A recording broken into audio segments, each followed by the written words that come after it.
Magandang araw po sa inyo lahat, sa mga nagpapakalat sa TikTok ng merong masamang balita kay former President Duterte. Hindi po yun totoo. He is alive and kicking at binabati kayo. Mga kababayan ko, kumusta kayong lahat? Ako po yung matanda na. At hindi natin maiwasan yung balita na ngayon nagkasakit. Wala naman akong sakit. At feeling ko, hindi naman ako mamamatay ngayon kagad. Nandito ako sa bahay. Ito si Bong. Ako retired na. Makita mo Bong yung maliit ko na bahay.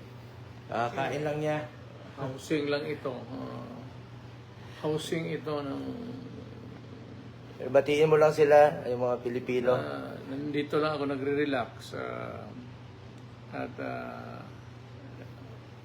nagbabati sa inyo ng magandang araw sa lahat ng Pilipino. Hindi po totoo yung nagpapakalat. Huwag kayong magpapakalat ng masamang balita. Alive and kicking. Siyempre, may edad na po si dating Pangulong Duterte. Kahit papano. May konting sakit, pero at his age, he's very healthy. Alam mo, matanda na ako. Nagsilbi na ako sa inyo ng pinakamatagal. Mayor, ilang taon, presidente. Huwag kayong magtaka kung mamamatay ako. Mas mabuti pang magtanong, bakit pa buhay pa yan? Bakit tayo na magpahinga, matanda na? Yun pa ang tanong yun. Pero kung sabi mo, balitaan ninyo, may chismis, mamatay ako. Lahat tayo, ikaw, ako, lahat ng kaharap ko sa mundong ito, mamamatay tayo. Hindi ako exception. May katandaan na ako, tapos na ako nagsilbi sa buong buhay sa bayan ko, ang taong bayang Pilipino. Salamat po sa tulong ninyo at inyong pagbigay ng pangpalakas ng loob sa yung kanang paraon. Kaya ko nakaya na nilabanan ko lahat.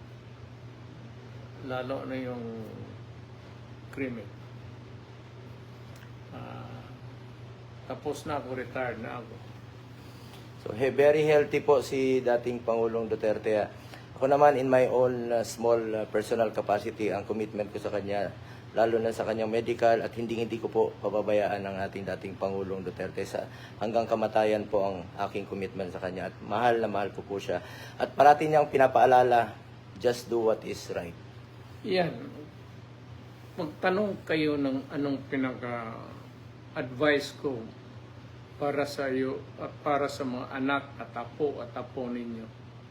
Isa lang. Gawin mo lang kung ano yung tama. Hindi nung kailangan pag-usapan eh. Alam mo dito, pati dito, kung ano ang tama o mali. Gawin mo lang yung tama. So, sa mga nagpapakalat, let's pray for former President Duterte. Okay po siya, oh. Mayor, kamao. Thank you.